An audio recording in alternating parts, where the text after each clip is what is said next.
Part 1: The Hollow Echo. They say you never forget your first time outside the slipstream, that crystalline fog where reality and imagination tango, forging new destinies with every jump. I remembered mine vividly, the taste of iron in my mouth, the hum of my ship's engines, and the strange, unsettling silence that followed. But even those memories faded into insignificance when I first laid eyes on the Hollow Echo. Our tiny, ramshackle freighter, the Wayfarer *, was a patchwork of salvage, hope, and unbridled stubbornness. Not much to look at, but its engines purred like a contented metallic cat, and its sensors were sharp enough to slice through the cosmic fog. I'd patched it together over years, refining it with parts picked from derelict hulks and trading hubs where loyalty was as rare as a dust-free corner. Are we sure this is it? It was Lira, my resident pilot and a skilled navigator who often claimed to have inherited stardust in her veins. This place feels like my grandma's attic, musty and full of secrets nobody asked for. The Hollow Echo was a derelict alien megastructure, a leviathan in the empty void, drifting in the forgotten reaches of the Sargos Nebula. Its scale was staggering, a planet-sized ring folding over itself, its surface a tessellation of luminous glyphs that pulsed softly like a sleeping heartbeat. Why it was there, or who left it, remained a mystery wrapped in several layers of cosmic dust. "You know, Lira, your grandma might have been onto something," I replied, steering the Wayfarer into a lazy arc, aligning with a docking port that looked disturbingly organic in its sinewy design. If this thing were any mustier, I'd expect to find a cosmic moth the size of my ex-wife's ego flitting about. "Charming as ever, Captain," Lira shot back dryly, her fingers dancing over the controls with fluid precision as we eased into the docking bay, the Wayfarer *S landing struts whining in protest. Our mission was straightforward, or so it seemed. Explore, gather data, and if fortune favored us, return with technology worth a king's ransom. But as I disembarked and felt the subtly charged air inside the Echo's corridors, I had that rare, prickling sensation of standing on the precipice of the utterly unknown. Inside, the Echo's passageways were a chaotic fusion of sleek alien engineering and wild, overgrown flora, vines and luminescent fungi thriving in the artificial atmosphere. They cast strange shadows, whispering, rustling sounds that were almost soothing, not unlike the sound of rain tapping gently on a roof. Lira and I moved cautiously, our boots whispering against the metallic floors. I unslung the portable scanner, a jury-rigged contraption of my own design, its display flickering with cryptic readouts. "These readings are all over the place," I muttered to no one in particular, though I knew Lira heard. "Like your taste in music, Captain," she quipped back, her eyes scanning the twisted architecture around us. "What are we even looking for?" "Anything that doesn't try to eat us," I replied, my voice barely above a whisper. Speaking too loudly felt wrong here, like shouting in a cathedral of ancient gods. We ventured deeper, the corridors curving in impossible ways, illuminated by a pulsating glow that reminded me of bioluminescent creatures from the depths of forgotten oceans. A distant thrum vibrated through the walls, a heartbeat of something large, slumbering. Suddenly ahead of us, a door sealed with a soft hiss.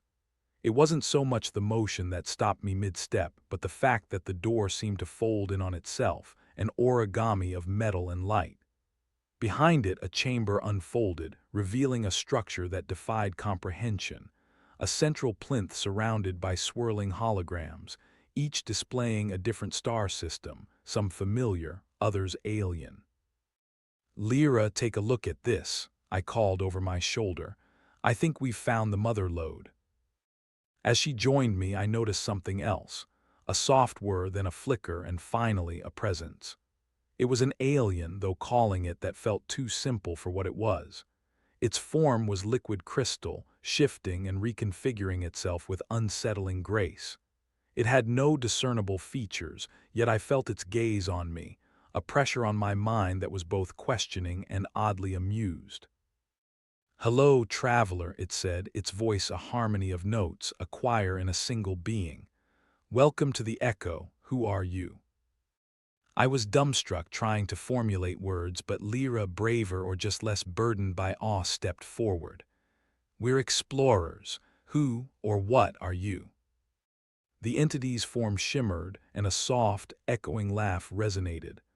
"I am the curator keeper of this place, a guardian perhaps of lost knowledge and pathways between stars." Curiosity mingled with caution. Pathways, as in routes across the cosmos. My mind raced with the possibilities. "Why are you showing yourself to us now?" "Because you seek understanding, not destruction." The curator replied. The holographic star maps shifted, aligning with something unseen. "There is much to learn, but every discovery carries a cost. Are you prepared to pay it?" It was a loaded question, one that hung in the humid air. In that moment, I realized our expedition was already more than just exploration. It was a test of character, resolve, and the willingness to face the unknown shadows in our own souls. Before I could respond, an alert from Lira's wrist communicator crackled, a signal from orbit, a distress call. "Captain, we've got company," she said, her voice tense. "An unidentified vessel just dropped in system. They're not responding to hails." Our eyes met, understanding passing between us with a clarity only forged in the crucible of shared danger. This was no ordinary day in the void. "Well, curator," I said, turning back to the shimmering entity, "looks like the stakes just got higher." The curator's form rippled, its humor palpable. "Indeed. Let us see how this story unfolds, Captain." As we made a hasty retreat towards the dock, every step echoed with the promise of revelations and the looming shadow of conflict. The celestial ballet had only just begun, and the dance was far from over. Part 2, The Singularity Gambit Asterisk. We were halfway back to the asterisk Wayfarer when the corridor suddenly shuddered around us, the echo's walls vibrating with an unsettling frequency. My mind snapped back to the moment, adrenaline sharpening my senses like the edge of a well-honed blade. "Lira, why does it feel like we just woke a sleeping giant?" I asked, quickening my pace. The pulsing luminescence of the walls flickered erratically, a strobe light dance that set my teeth on edge. "Maybe because we did," Lira replied, eyes wide, her earlier confidence cracking just a little. She matched my stride, her fingers brushing the cold metal of her sidearm, reassurance in its solidity. The curator, hovering near us like a spectral guardian, seemed unaffected by the turbulence, its crystalline form stable amidst the chaos. "Fear not," it chimed, its voice a soothing chord. "The echo adapts to new presences. The patterns will stabilize." "That's comforting," I grumbled, sidestepping a thick vine that had decided now was a good time to stretch across our path. "But I'd rather not stick around to see how it adapts to a hostile boarding party." We reached the docking bay just as a new tremor rippled through the complex, the sound of distant machinery groaning like an ancient beast stirring from slumber.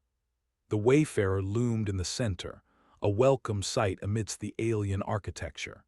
Yet something was off, an eerie silence where there should have been a hum of life support systems and the clatter of our onboard AI's incessant chatter. As we boarded, Lira dashed to the cockpit running diagnostics. Her voice crackled over the intercom. "Captain, we've got a problem. That other ship, it's broadcasting some kind of signal. It's interfering with our systems. Shields are fluctuating, nav controls are sluggish." "Just what we need," I muttered, tapping into the ship's comm system. Static hissed back at me, mocking my attempts. "Can you trace the source?" Lyra's fingers flew over the panels, her brow furrowed. Give me a minute. They're using an old frequency, something from the pre-Federation days. I slumped into the pilot's seat, weighing our options. We could try to outrun them, but with systems compromised, that was a gamble at best. We could confront them, but I wasn't keen on a firefight without knowing who or what we were facing. The curator mentioned a cost, right? I mused aloud, the irony not lost on me. Looks like it's time to pay up. Before I could dwell on the implications, the ship's exterior cameras picked up a movement. The other vessel, a frigate with the silhouette of a predatory bird, had maneuvered to cut off any hope of escape. Its name stenciled across the hull glinted ominously in the dying light of the nearby pulsar. Asterisk the singularity asterisk. I scrambled for the comms again, bypassing the jamming with a brute force transmission. Unknown vessel, this is Captain Rylan of the Wayfarer. State your intentions. A voice crackled back, smooth and oozing charm like oil slick on water. Captain Rylan, how fortuitous. I'm Captain Thorne. We have a mutual interest in the Echo's gifts, and I believe a collaboration could be beneficial. Collaboration, I echoed, suspicion tightening in my gut. You mean like shooting us in the back once we hand over the goods? Laughter echoed over the comms, insidious and unsettling. Oh, you wound me, Captain. I prefer more equitable exchanges.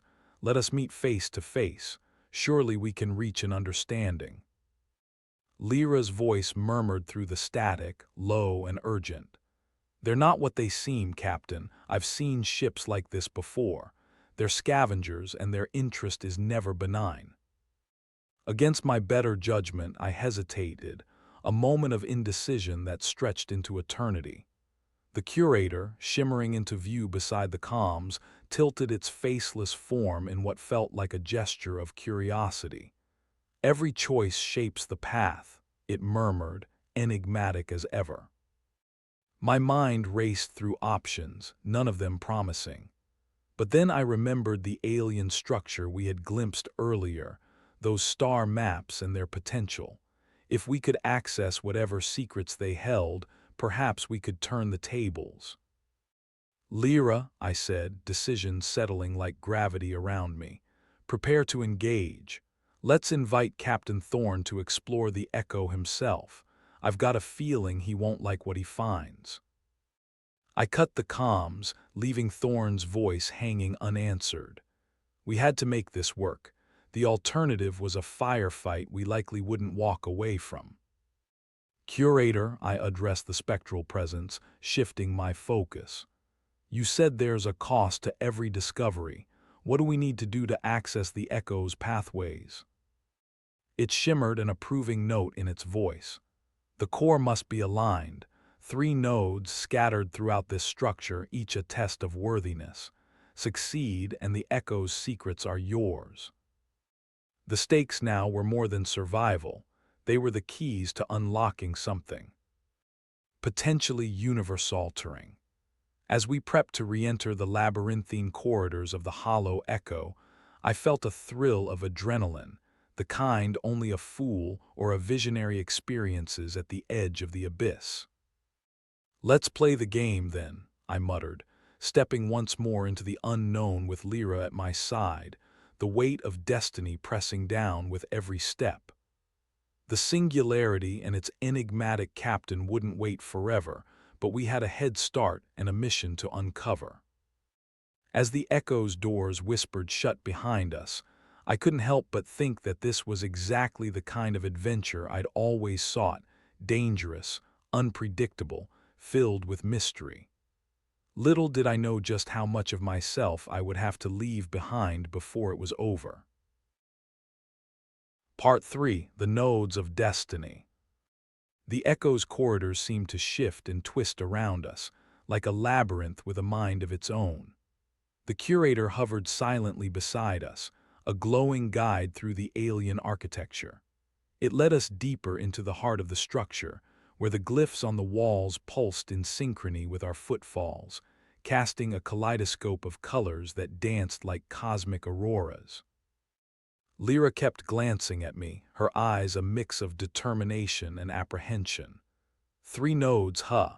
You think they come with an instruction manual, or are we winging it as usual? I chuckled despite the tension, her dry humor a welcome relief from the oppressive atmosphere. I'm betting on winging it, but if I've learned anything, it's that we can trust our instincts, even in a place like this. The curator drifted ahead, its presence a beacon in the murky uncertainty. Each node reflects a challenge, Captain. Consider them echoes of your spirit. Only together will they reveal their purpose. Cryptic much, Lira muttered under her breath, but I could see the spark of excitement in her eyes. We were explorers at heart. Complicated puzzles were an irresistible lure. The first node turned out to be a chamber lined with mirrors, each reflecting not just our physical forms but something deeper, our fears, desires, regrets. The air was heavy with introspection, a silent demand to confront the truths we often buried. As I stepped forward, the reflections shimmered, revealing moments from my past. A younger me, carefree and reckless, before the weight of responsibility had tightened my shoulders. There was another image, too, a choice once made in haste, its consequences still haunting the edges of my conscience. Lira touched my arm, her reflection showing a similar mosaic of memories, some tender, others raw. "We've got this," she whispered, drawing strength from our shared history, the trials we'd already faced together. Resolute, we pushed past the illusions, the mirrors shattering into a cascade of luminous shards as we declared who we were, not defined by the past but guided by it. As the shards dissolved, the chamber rippled, acknowledging our passage. The second node was a test of unity. We found ourselves in a vast, open space, the floor a sea of shifting tiles that responded only to synchronized movement. The room's rhythm was erratic, a challenge to our coordination and trust. "Remember that dance routine we botched on Lyra's birthday?" I asked, recalling the laughter and chaos of that ill-fated attempt. "How could I forget?" she replied, a wry smile tugging at her lips. "Let's not repeat that performance." With each step we moved in harmony, adapting to the node's demands with the ease of longtime partners. My instincts synchronized with hers, our movements a seamless ballet of intuition and reflex. The tiles beneath us shifted like a living organism, matching our pace, until we reached the chamber's heart, where the floor solidified, a testament to our unity. Breathless but triumphant, we continued, the curator offering silent approval. "Remember, Captain," it intoned, "the final node is the soul of the echo."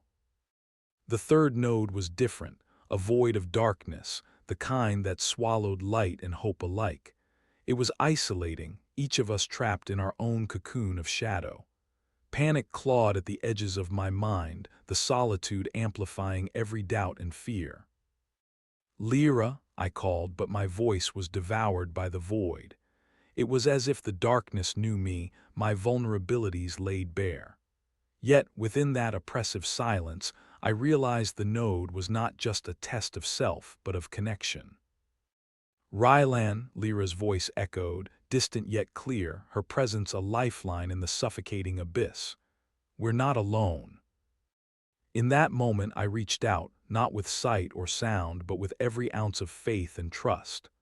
I felt her doing the same, an invisible thread weaving us together, stronger than any darkness.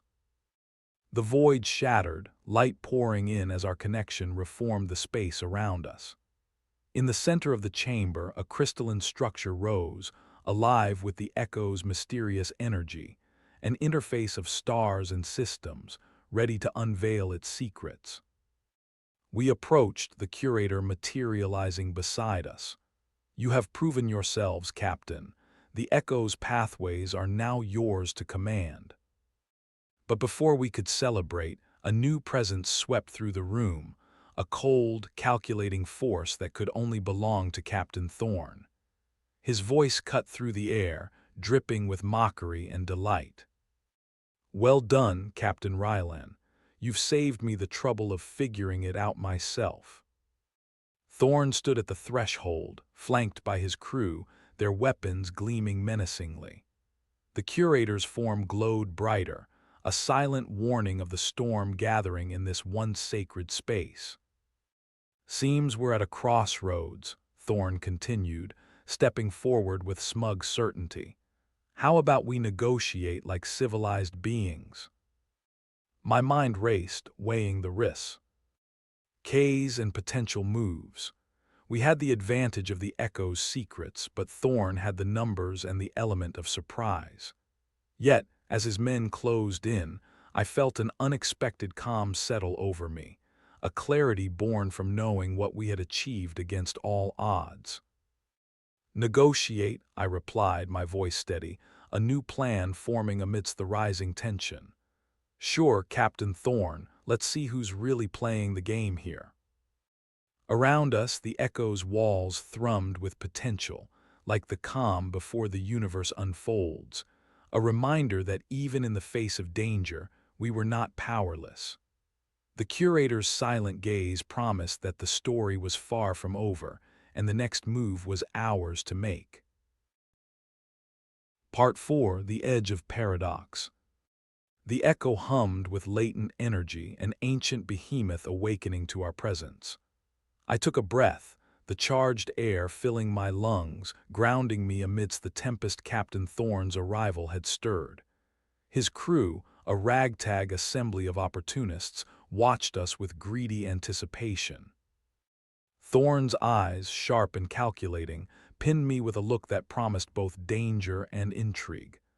"Civil conversation can be so refreshing, don't you agree?" he asked, an oily smirk tugging at his lips. I exchanged a glance with Lira, her expression a mirror of fierce determination. We had come too far to be sidelined by a scavenger's ambition. The curator, a silent arbiter in this conflict, hovered between us and our adversaries, its crystalline form a testament to the Echo's profound mysteries. "All right, Thorn," I said, taking a step forward, my voice steady with a confidence I wasn't entirely sure I felt. "You want to talk, let's talk, but understand this, the Echo's power isn't something you can just pocket and go. It's alive, and it won't take kindly to unnecessary interference." The chamber seemed to react, the luminous glyphs on the walls pulsating in response to my words. Thorn's smile faltered, just for a fraction of a second, before he regained his composure. "Alive, you say? That only makes it more valuable," he countered, as if he were haggling over a trinket in a market rather than a cosmic artifact.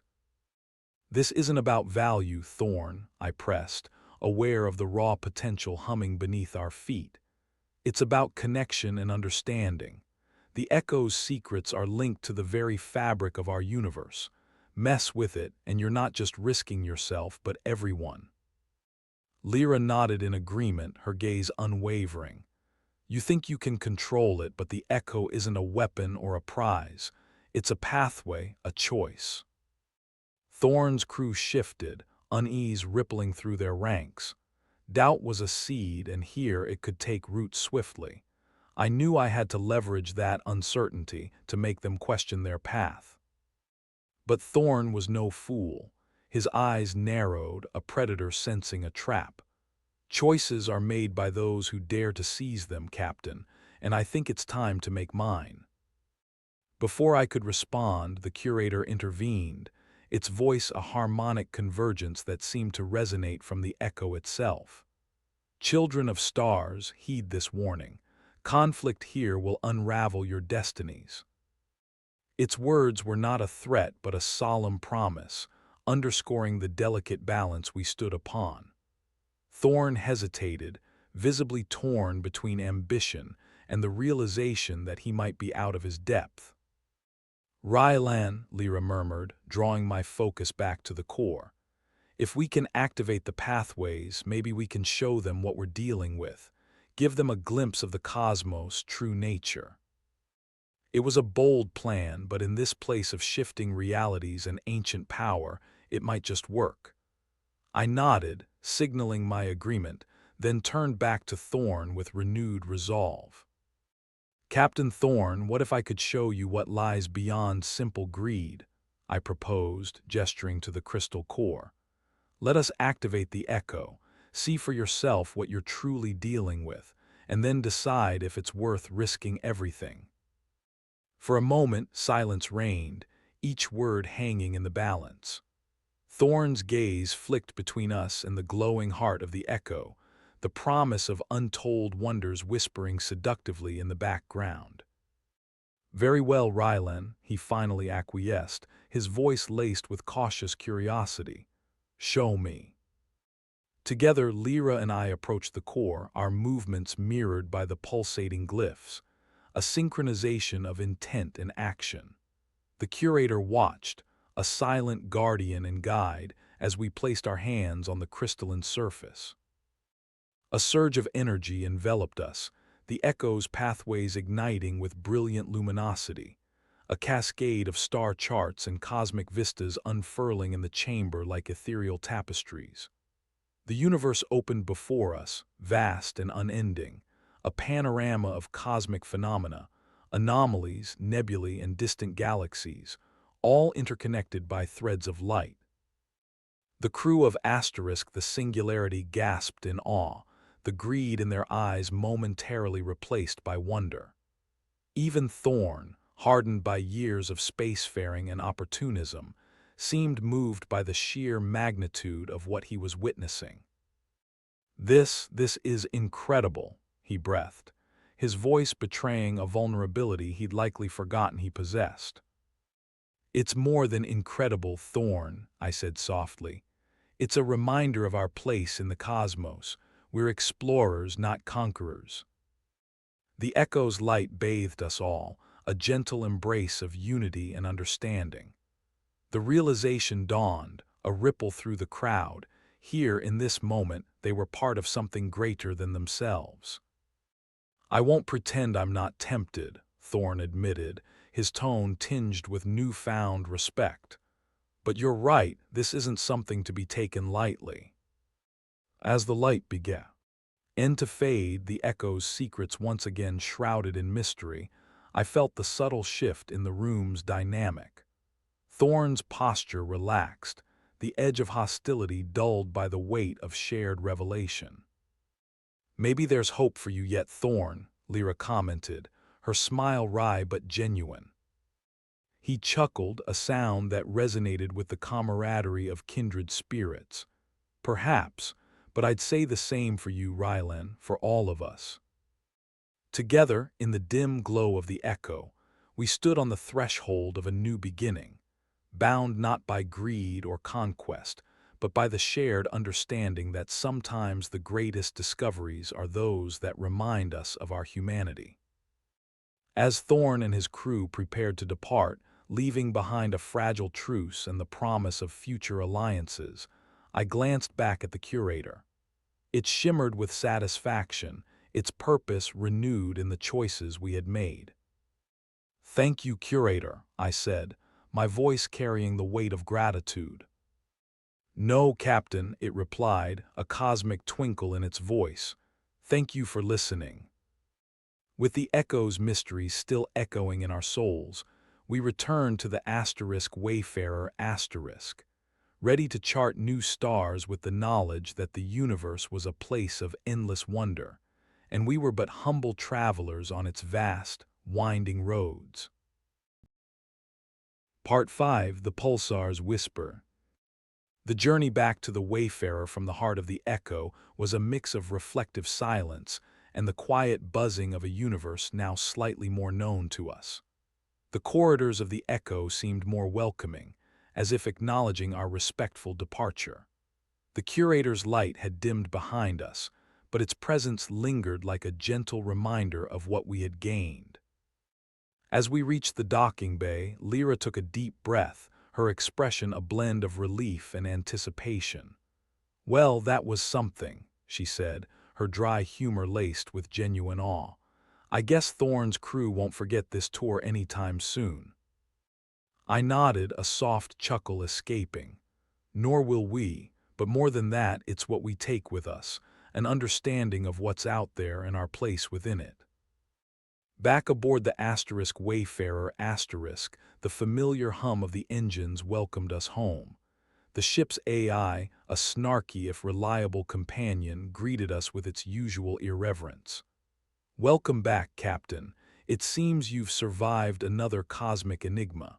Shall I prepare for another?" I grinned, settling into the cockpit. "Not just yet. First, let's make sure we've taken all we can from this one." With Lira at her station, we ran checks on the Echo's data we had managed to extract. Star maps, pulsar patterns, and energy readings filled the screens in a complex dance of information, each piece a potential key to unlocking the next journey.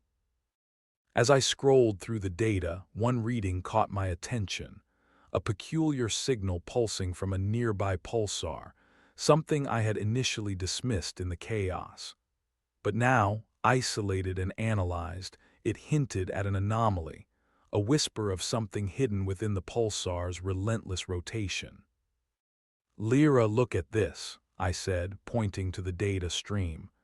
"This pulsar, it's emitting a signal, not just any signal, but something structured, almost like a beacon." She leaned in, her eyes narrowing in concentration. "That's odd. Pulsars are predictable, almost clockwork in their regularity. A signal means there's something more. Maybe someone's using it as a cover." "Or it's a cry for help," I added, the possibilities spiraling into an intriguing mystery. The universe, it seemed, wasn't done surprising us. Just then an alert chimed, the ship's sensors picking up a craft in the vicinity, its silhouette reminiscent of a ghost ship, a behemoth drifting without purpose or crew. Its presence was haunting, as if it had been waiting for us. "Do we check it out?" Lira asked, her voice tinged with the excitement of the unknown. I hesitated for a heartbeat, the weight of decision familiar yet no less daunting. But the allure of discovery, the chance to unravel the universe's mysteries, was irresistible. "Let's go," I decided, plotting a course. The Wayfarer responded eagerly, as if it too shared our curiosity. Approaching the ghost ship, we could see its hull, pocked and scarred by time and space debris. It was a relic from a forgotten era, yet somehow intact. As we neared, our scanners began to parse its vast interior, revealing an intricate mesh of corridors and chambers designed for a purpose long since lost. Boarding the craft felt like stepping into the pages of a history book, each corridor echoing with the silence of abandoned voyages. The air was thin, tinged with the scent of machinery and age, while the dim emergency lights cast long shadows that danced in the corners of our vision. Lira moved ahead, her steps cautious but deliberate. "This place gives me the creeps," she admitted, her voice hushed as if wary of waking the ghosts that surely lingered here. "Yet there's something magnetic about it." I understood what she meant. The ship was like a forgotten temple, each passageway a promise of revelation. We moved deeper, guided by the pulsar's signal that throbbed closer with every step. In the bowels of the ship we found it, a chamber pulsating with energy, its center dominated by a crystalline construct that mirrored the Echo's ethereal beauty. It was connected to the ship's systems, the source of the pulsar signal, a heartbeat resonating through the void. "This is it," I said, all lacing my voice. "But why? What purpose does it serve?" The answer came in the form of a holographic interface, flickering into existence as we neared. Images of distant worlds and civilizations played out, histories untold and futures unwritten. It was a repository, a sentient library of the cosmos, each entry a story waiting to be heard. Lyra's gaze was wide, her expression a mix of wonder and reverence. This is incredible. It's like the ship itself is alive, a guardian of knowledge. As we absorbed the ship's secrets, the pulsar's whisper took on new meaning, a call to explorers like us, a summons to uncover the past and learn from it. It was an invitation to become part of a continuum that stretched beyond the stars, a reminder that every journey was a chapter in a larger narrative. With the Wayfarer *SH, old now brimming with new possibilities, we returned to our ship, leaving the ancient craft to continue its silent watch over the void. "Captain," Lira said as we prepared to leave, her voice soft but resolute, "it changes everything, doesn't it?" I nodded, the weight of discovery sitting comfortably on my shoulders. Yes, it does, and it's up to us to decide how we use it.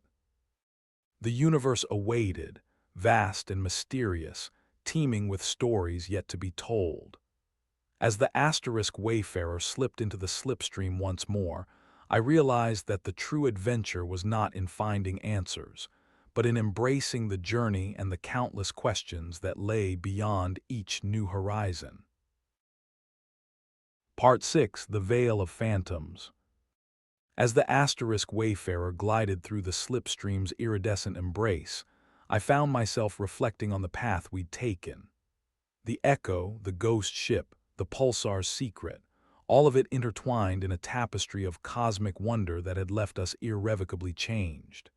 But even in the quiet intervals of space travel, the universe had a way of keeping its mysteries close, like whispers just beyond earshot. Lira was at the helm, her eyes fixed on the luminescent trails that danced outside the viewport. "You think we've lost Captain Thorne for good?" she asked, a note of curiosity in her voice.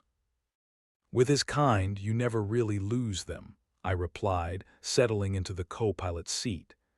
"He's likely off trying to decipher the Echo's mysteries on his own terms, but for now, we've got the lead." Our immediate destination was a little-known research outpost on the fringes of Vortex 12, a swirling mass of cosmic phenomena known for its unpredictable gravitational tides and vibrant nebulae.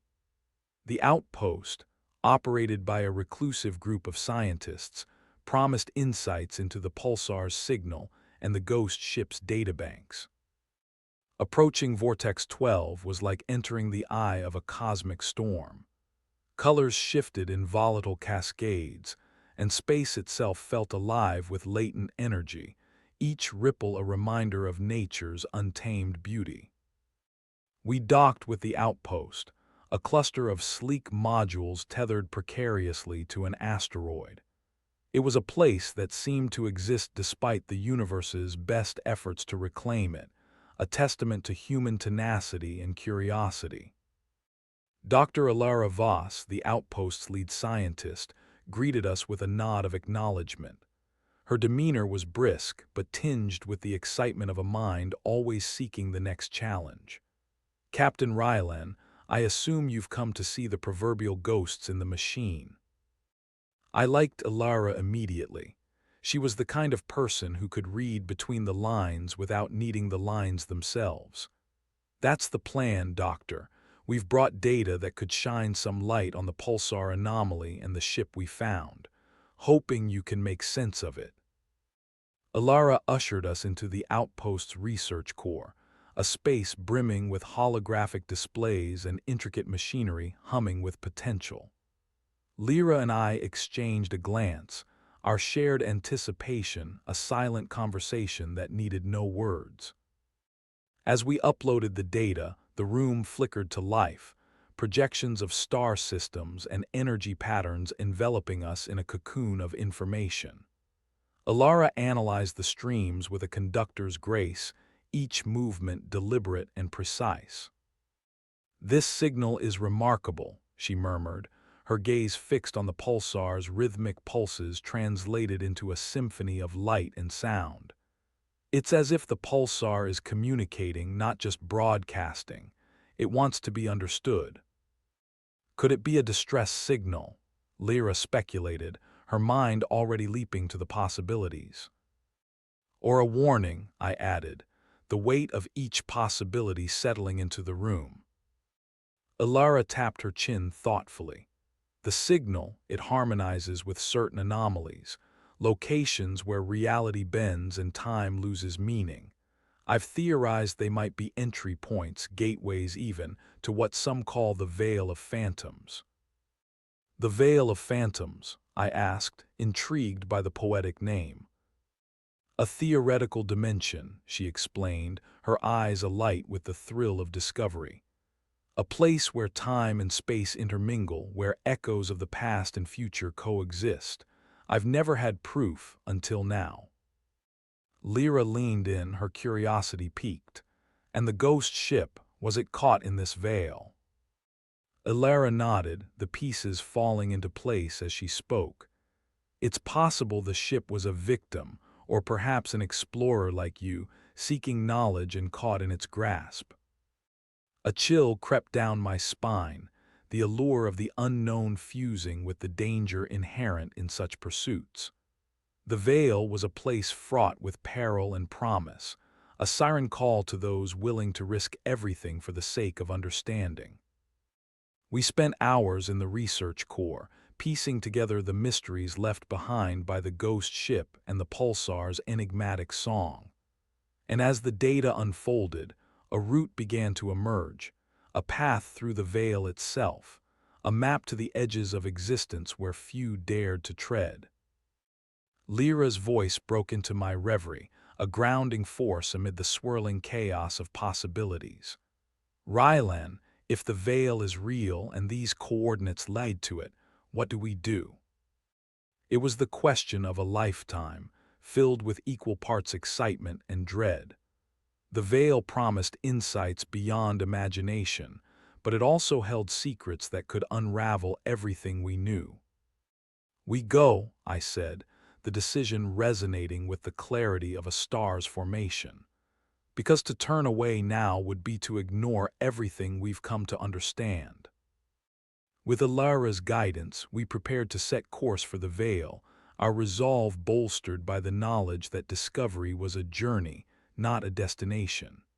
As the asterisk Wayfarer disengaged from the outpost and aligned with the newly charted path, I felt a deep-seated sense of anticipation, an understanding that whatever lay ahead would redefine our place in the cosmos. The universe was vast, filled with realms unexplored and stories untold, and as we set sail into the unknown, I knew that we were ready to face whatever the Veil of Phantoms had in store. This was our odyssey, our calling, and the next chapter of our story was only beginning. Part 7, The Threshold of Shadows. We set our course through the swirling tendrils of Vortex 12, the Wayfarer cutting a path through the nebular mists that veiled the entrance to the Veil of Phantoms. The anticipation was electric, a charge that crackled in the air and whispered promises of revelation and risk. Lira and I remained silent, each lost in our own thoughts as the ship hummed steadily beneath us. The cosmos, with its infinite mysteries, seemed to hold its breath, conscious of our approach to the unknown. Entering the coordinates now, Lira announced, her voice breaking the meditative quiet of the cockpit. The route to the veil was uncharted territory, an intangible boundary that separated the known from the unknowable. The ship responded with a shudder, the slipstream enveloping us as we crossed into a realm where space and time bent to alien whims. The viewport was alive with color, a kaleidoscope of nebulous light and shadow that danced in patterns both beautiful and bewildering. Rylan, Lira said, her tone a mix of awe and caution, are you seeing this? Before us the veil unfolded, a tapestry of stars and voids that flickered with an ethereal glow. It was more than a dimension. It was a living mosaic, each fragment a fragment of the universe's history and possibility. The ship's sensors struggled to interpret the data, their readings a flurry of contradictions. Reality here was mutable, its fabric woven from dreams and echoes, like a cosmic tapestry that defied rationality. "We've crossed into the threshold," I confirmed, my gaze locked on the shifting constellations beyond the viewport. "The veil is everything we imagined and more." As we moved deeper, the ship's AI chimed in, its usual sardonic tone tempered by an edge of fascination. "Welcome to the unknown, Captain. I must admit, I'm impressed by your reckless adventurism." "Reckless, maybe," I replied with a chuckle, "but that's what makes it worth it." In the heart of the veil, the ship's systems detected something unusual, an energy signature unlike any we'd encountered. It pulsed with a rhythm that mirrored the beating of a heart, drawing us toward it with an inexorable pull. The source was a structure, a massive construct suspended in the void, a spire of dark crystalline material that glinted ominously in the otherworldly light. It radiated an aura of ancient power, a silent sentinel guarding secrets as old as time itself. "Should we approach?" Lira asked, her voice laced with the thrill of discovery. I nodded, aligning the asterisk Wayfarer with the spire. "We didn't come all this way to turn back now. Let's see what the veil has to offer." As we closed in, the ship suddenly rocked violently, alarms blaring a discordant symphony. The veil, it seemed, had its own defenses, and we were uninvited guests. Lyra's hands flew over the controls, her eyes sharp with focus. Gravity fluctuations, the spires emitting some kind of field, destabilizing our trajectory. "Get us steady," I commanded, gripping the seat as the ship veered wildly. The veil was testing us, its challenges manifest in the turbulence that threatened to tear us apart. With finesse born from years of navigating the most volatile corners of the galaxy, Lira brought the ship under control, our path stabilizing as the spire loomed nearer. The Wayfarer docked with the spire, its landing struts engaging with a resounding thunk. The ship systems hummed with relief, and we took a moment to catch our breath. "Well, that was fun," Lira quipped, a shaky laugh escaping her lips. "Let's try not to do that again." I grinned, the adrenaline still coursing through my veins. "Agreed, but something tells me we're just getting started." We disembarked, stepping onto the surface of the spire, a landscape of jagged obsidian and swirling mist that seemed to shift beneath our feet. The air was charged with potential, the kind that vibrated on the edge of perception. Inside, the spire was a marvel of alien engineering, its corridors a labyrinth of shadow and light. The architecture was both beautiful and unsettling, a fusion of geometric precision and organic chaos. As we explored, the energy signature grew stronger, guiding us toward a central chamber. At its heart lay a nexus, a swirling vortex of energy that resonated with the very essence of the veil. The nexus pulsed with a rhythm that matched the pulsar's signal, its light casting eerie shadows that danced like specters on the walls. It was the source, the heartbeat of the veil, its existence a testament to the universe's boundless creativity. Standing before the nexus, I felt a profound connection, a reminder of the infinite possibilities that lay beyond the veil of perception. It was a place of convergence, where past and future met in a dance of cosmic harmony. "Rylan," Lira said softly, her voice filled with wonder, "we've found it, the heart of the veil." In that moment, I understood that the journey was more than a search for answers. It was an exploration of self, a reflection of our deepest desires and fears, mirrored in the vastness of the cosmos.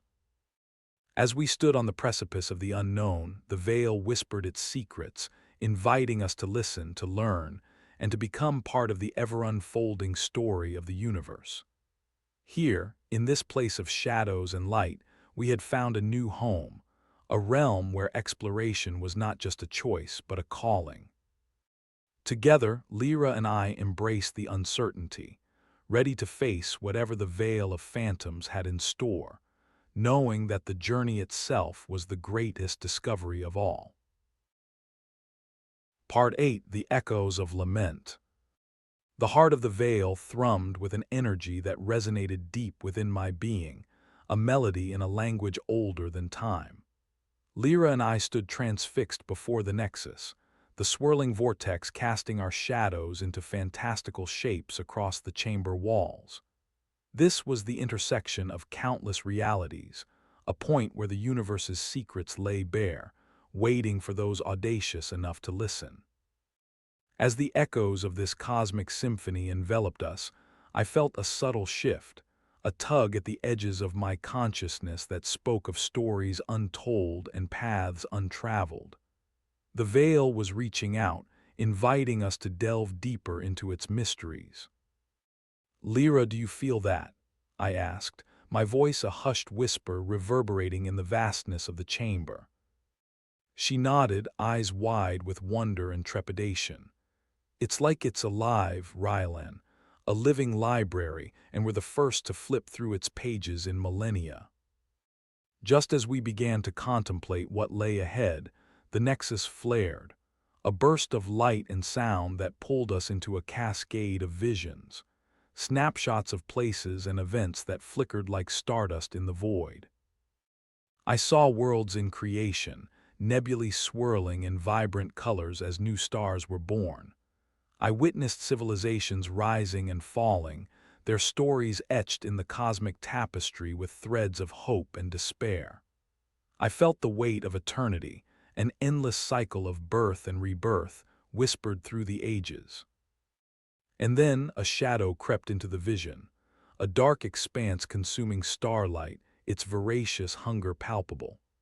It was an anomaly, a tear in the fabric of the cosmos, devouring all in its path with an insatiable need that sent shivers down my spine. "Lira," I gasped, wrenching myself free from the vision's grip, my breath ragged with the weight of revelation. "Did you see it, that void?" She nodded, her face pale but resolute. "The universe's worst secret, it's like a black hole but more alive, a dark star maybe, one that consumes reality itself." The implications were staggering, a cosmic threat lurking at the edges of existence. The veil had shown us not just knowledge, but a call to action, a warning that echoed through the nexus, imploring us to find a way to counter this looming menace. "We need to get back to the Wayfarer asterisk," I said, urgency threading my words. "We must warn Alara and figure out a way to deal with this." We retraced our steps through the spire, shadows flickering like ghosts of the veil's ancient past. Every step was laced with urgency, the knowledge of the dark star gnawing at the edges of my mind. Back at the ship, the familiar hum of the engines felt like a lifeline, grounding me amidst the swirling chaos of realization. Lira quickly set to work, coordinating data transfers and prepping for immediate departure. As the asterisk Wayfarer pulled away from the spire, I hailed Dr. Voss, her holographic image appearing on the comms with a frown of concern.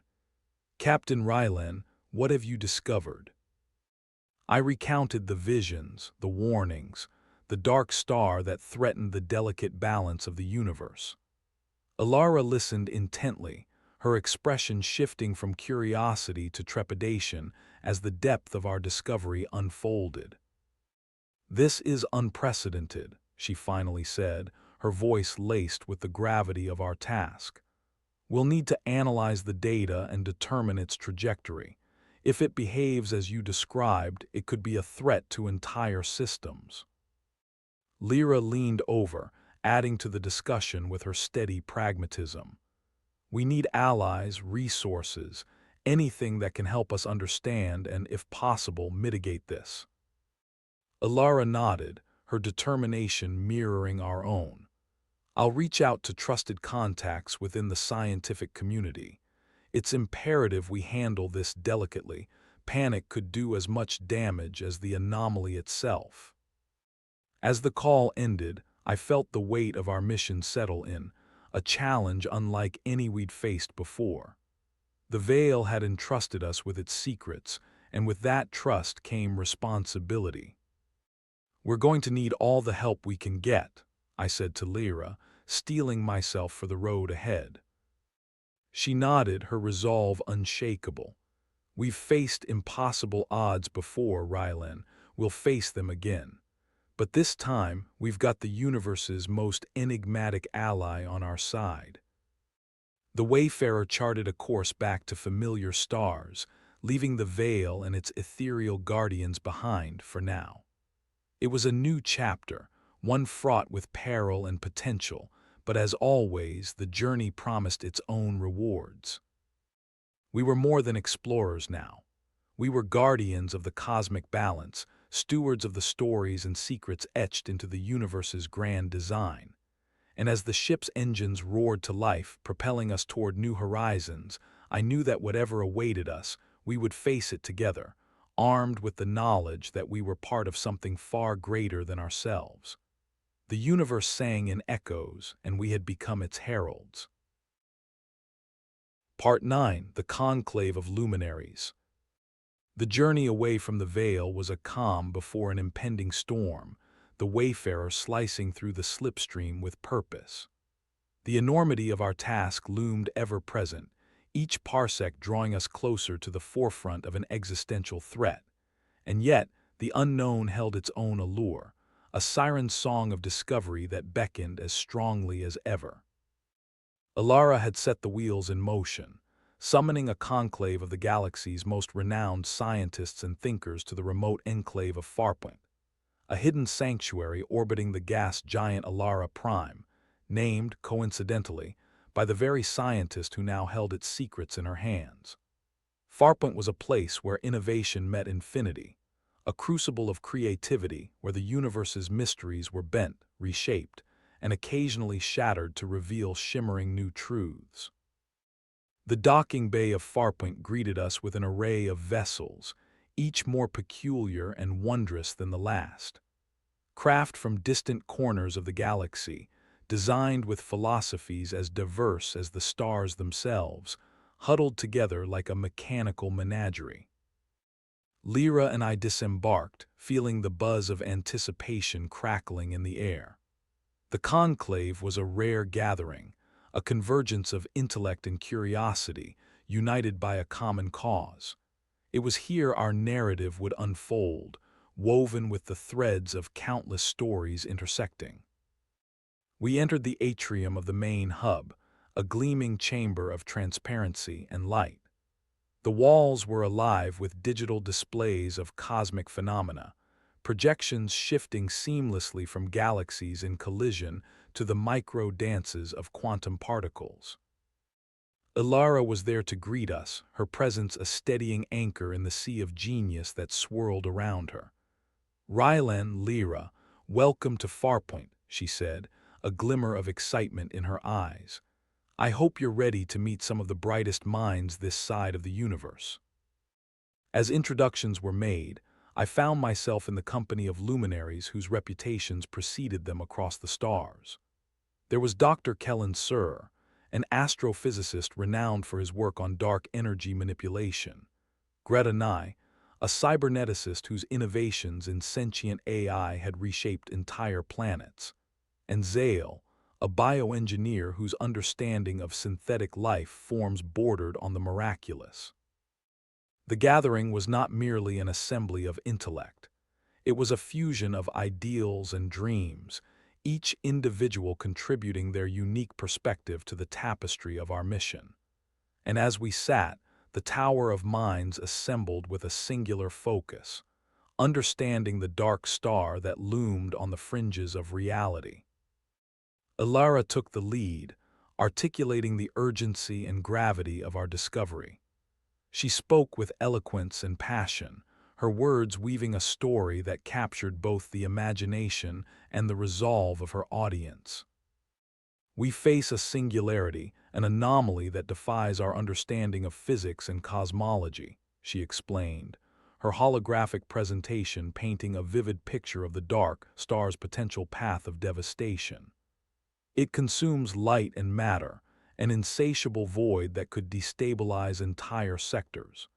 Its existence threatens not just the systems it passes, but the very fabric of space-time. The room absorbed her words in hushed awe, the weight of the reality pressing down like the gravity of a collapsed star. Dr. Sir leaned forward, his expression one of earnest consideration. Is there a pattern to its movement, a way to predict its path? That's what we need to determine, Lira interjected, her voice carrying the confidence of one who had seen the unknown and returned with answers. The pulsar's signal we detected might hold clues. If we can decode it, we might gain insight into the anomaly's course and nature. Greta Nye, whose reputation for lateral thinking could rival that of a black hole's pull, spoke up. And what of the sentient systems? The veil showed you a glimpse of consciousness, no? Perhaps the dark star is not just a mindless force, but something that can be reasoned with or redirected. Her suggestion hung in the air, a tantalizing possibility. The notion of communicating with an entity as vast and unfathomable as the dark star was both terrifying and exhilarating. As the discussions unfolded, ideas flew like sparks from a forge, igniting possibilities that none of us had imagined alone. The conclave was not merely a meeting of minds, but a dance of creativity and logic, each step bringing us closer to understanding, and perhaps to salvation. In the days that followed, Farpoint became a hive of activity. The pulse of discovery was palpable, each lab and corridor alive with whispers of innovation and hope. I found myself in constant motion, absorbing knowledge from fields I had scarcely dreamed of while contributing my own insights to the collective effort. Lira, ever the pragmatist, kept us grounded, ensuring that amidst the whirlwind of theories and hypotheses, we remained focused on finding a solution, a way to guide the dark star away from inhabited worlds, to harness or deflect its colossal power. As the conclave progressed, I felt a renewed sense of purpose, a realization that our journey was more than a quest for knowledge. It was a beacon of unity, demonstrating what could be achieved when disparate elements of the cosmos came together. The challenge we faced was monumental, yet the conclave of Farpoint had shown that even in the face of the universe's greatest mysteries, there was strength in collaboration. The dark star was not just a threat.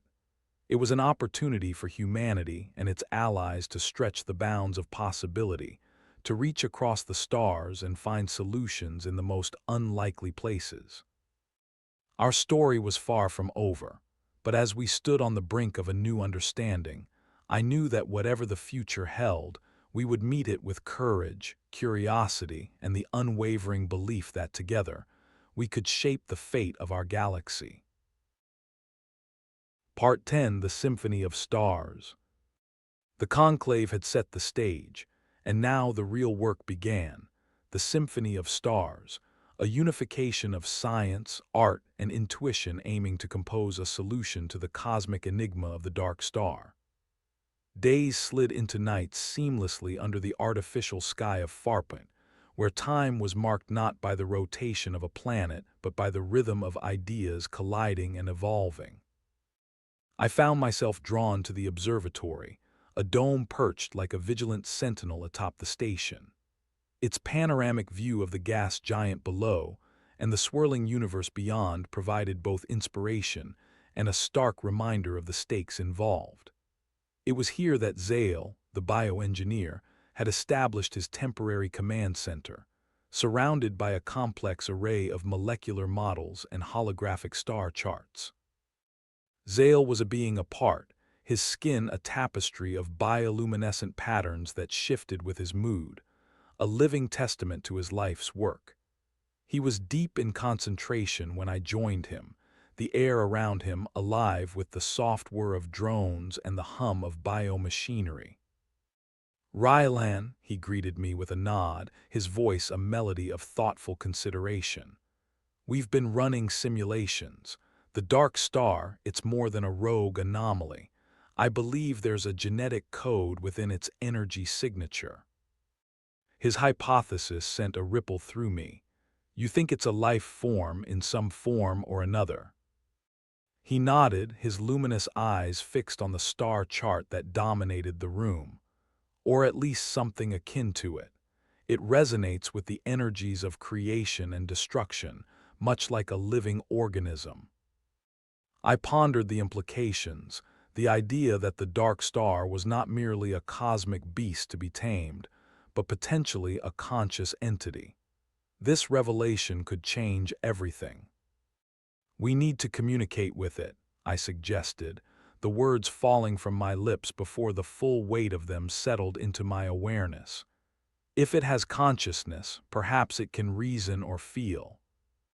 Zale considered this, his shifting patterns reflecting shades of intrigue. "I believe you're right, but how do you converse with a star?" The answer came from an unexpected quarter. Lira had been silent in her corner, absorbed in her own thoughts. Now she looked up, her eyes bright with a solution born from simplicity. "Music, it's universal, a language of patterns and emotions." The room stilled as her suggestion took root. Music, the language of the cosmos as old as the stars themselves. It seemed fitting, poetic almost, that something so inherently human might bridge the chasm between us and something so fundamentally alien. The idea gained momentum, and soon the conclave was transforming once more, this time into a grand symphony of collaboration. Specialists from every field gathered to create a harmonious communication, translating mathematical equations and stellar frequencies into notes and chords that would resonate across the vacuum of space. As the days passed, the station filled with melodies and rhythms, each team contributing their essence to the composition. The music was a living entity, evolving as it absorbed the intentions and emotions of those who crafted it. Finally, the time came to set our plan into motion. The composition was ready, a tapestry of sound set to transcend the void and reach the dark star. In the silent anticipation of the observatory, we aimed a transmission array toward the coordinates we had gleaned from the pulsar signal. The first notes flowed into the ether, a soft introduction that swelled into a crescendo of celestial proportions. The music seemed to shimmer in the air, a conduit of hope and inquiry sent out to the enigmatic entity that threatened to swallow the light. We watched, breath held collectively, as the composition stretched across space, seeking out the consciousness within the anomaly. Minutes felt like hours, the tension palpable as we awaited any sign that our plea had been received. Then something remarkable occurred. The sensors detected a subtle shift, a tremor of response from the dark star, its energy signature fluctuating in time with the music we had sent. It was as if the entity was echoing our song, a ghostly harmony rising from the depths of its vastness. The room erupted in celebration, a joyous cacophony that rivaled the music we had broadcast. It was proof that our message had been heard, acknowledged by the very force we sought to understand and guide. But amidst the jubilation, a new challenge presented itself. Communicating was one thing, but understanding its intentions and desires was another. The dark star's response, though promising, was enigmatic, a puzzle we had only begun to unravel. As the excitement subsided, I knew that our work was far from over. We had made contact, but now we needed to decipher the reply, to translate the whispers of a star into actions that could alter the course of cosmic history. The universe had granted us a glimpse into its heart, and now it was our turn to listen and learn. The The symphony of stars had begun, and its next movement beckoned us forward, deeper into the dance of light and shadow where all stories, ours included, find their rhythm.